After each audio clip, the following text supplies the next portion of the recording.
Sveicināti! Tiekamies, lai atskatītos uz notikumiem un ietekmēm uz cenām enerģijas vairumtirgū. Šoreiz fakti un dažādās norises šī gada 19. nedēļā. Pasaulē ziņas numur 1 energoproduktu saistībā ir par un ap Irānas un ASV kara darbību. Pagājušās nedēļas laikā parādās ziņas par iespējamo pamieru, par tā turpinājumu, arī par ASV un Irānas pušu izvirzītajiem nosacījumiem, un uz šo ziņu pamata naftas cena samazinās līdz aptuveni $101 par barelu. Jāatzīst gan, ka pagājušās nedēļas laikā tik un tā turpinās apusēji militārie uzbrukumi, Hormuza jūras šaurums tiek kontrolēts, apusēji Irāna neizlaiž kravas ārā no tā, tikai dažas var saskaitīt, kurām tas ir izdevies.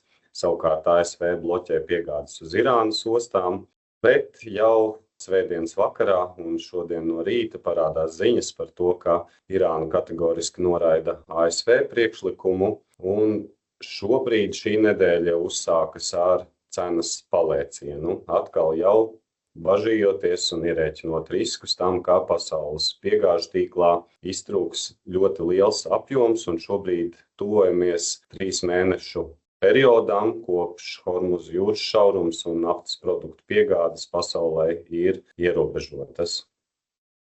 Dabasgāzes cena pagājušās nedēļas laikā svārstījusies 44 līdz 45 eiro par megavatstundu līmenī.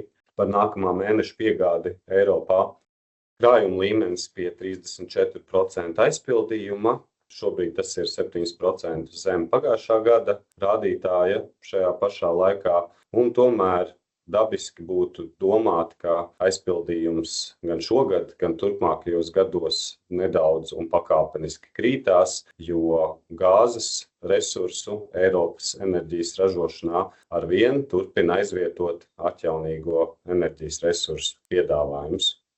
Šobrīd Āzijā pieprasījums zemāks, tāds ar skatu nākotnē vēstījums, ka šī vasaras sezona, ja Āzijā ir ar ārkārtīgi augstiem karstumiņiem, tas prasīs papildus gāzes kondensācijas elektroenerģijas izstrādi, un pie šī brīža norisēm un neskaidrības tuvajos austrumos var izraisīt ārkārtīgi lielu cenu palēcienu ne tikai Āzijas gāzes cenām, bet visai pasaulē.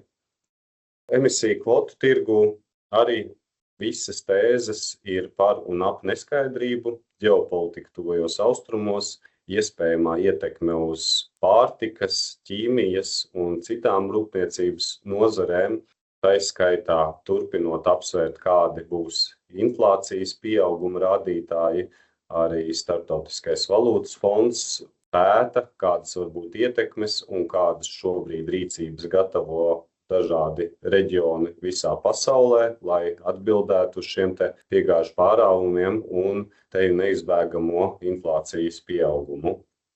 Savukārt tieši kvotu tirgumu svarīgākais ir 15. jūlijā sagaidāmie lēmumi par emisiju tirdzniecības sistēmas izmaiņām, kur no vienas puses Eiropas Savienība dizainē, kā iestatīt kvotu ikgadējo samazinājumu, un no otras puses pārskatīt industriālās nozares izmaksas Eiropas Savienībā, skatoties, cik liels īpatsvars ir tajās no emisiju kvotām un saistībām, un kā turpināt alocēt bezmaksas piešķiramos apjomus dalību valstīm ar īpašiem noteikumiem, šos te apjomus tālāk iedalot tieši industrijai, tieši rūpniecības nozarēm, lai tādējādi palīdzētu Eiropas uzņēmumiem konkurēt uz līdzīgākiem noteikumiem ar pasaules uzņēmumiem, kuros bieži vien šādas emisiju dzēšanas un izmaksu saistības ir mazāk vai nav nemaz.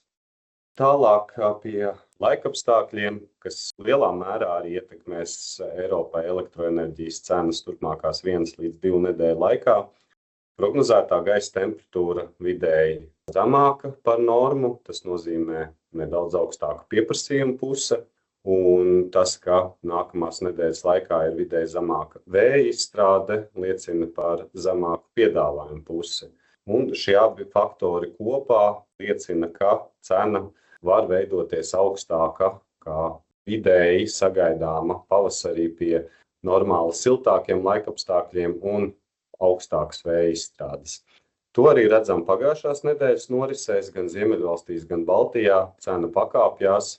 Ziemeļvalstu apgabalu visu vidējā cena pie 100 eiro par megawattstundu, Baltijas valstu apgabaliem cena vidēji pie 93 eiro par megawattstundu, un galvenais faktors ir vēja izstrādes samazinājums, otrkārt nedaudz arī pieprasījuma pieaugums Baltijā, un beidzoties jau Daugavas paaugstinātas pieteces apjomiem.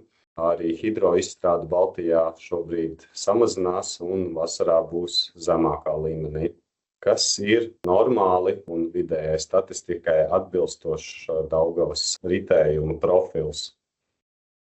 Nākamā gada vērtējumos nedaudz pakāpjās Ziemeļvalstu un Polijas cenu līmenis un pavisam nedaudz samazinās Vācijas, bet izmaiņas ir miniatūras. Šobrīd 2027. gada elektroenerģijas bāzes piegādes finanšu tirgū tiek vērtētas Ziemeļvalstīm robežās no 45 līdz 56 eiro par megawattstundu, Vācijai pie 91 eiro par megawattstundu, Polijai pie 104 eiro par megawattstundu par visa gada bāzes piegādi. Joprojām pasaules tirgus ir neskaidrībās, ietekmes uz izmaksām un inflāciju ir gaidāmas, turpinām rūpīgi fiksēt faktorus un nemitīgi atjaunot savu skatījumu un prognozes uz šī gada otro pusi. Un uz tikšanos nākamnedēļ!